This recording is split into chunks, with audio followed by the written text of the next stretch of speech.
Comment பண்ணுங்கள், share பண்ணுங்கள் friends. மறக்காமல் சப்ஸ்கிரைப் பண்ணுங்கள்.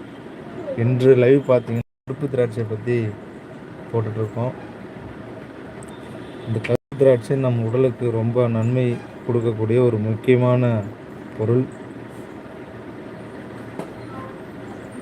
இது நாட்டு மருந்து கடையில் கிடைக்கக்கூடிய பொருள். நீங்கள் இதை வாங்கி பயன்படுத்துகிற மாதிரி இருந்தால் இது விதையோடு வாங்கி பயன்படுத்தணும். இதில் இருக்கும்படியும் பயன்படுத்தலாம், இல்லைன்னா நான் வேறு மாதிரி சொல்கிறேன். உங்களுக்கு தேவையான அளவுக்கு கவுண்டிங்கில் கருப்பு திராட்சை ஒரு 20-30 திராட்சை எடுத்து ஒரு 2 டம்ளர் தண்ணியில் கொதிக்க வச்சு, அதுக்கப்புறம் அந்த கருப்பு திராட்சைலாம் பார்த்திங்கன்னா பெருசு பெருசாக ஆகிடும். அதை நசுக்கி அந்த சுடுதண்ணிலேயே அதை நல்லா நசுக்கிட்டு அதை கொஞ்சம் நேரம் ஆற விட்டு வெதப்பாக ஃபில்ட்ரு பண்ணி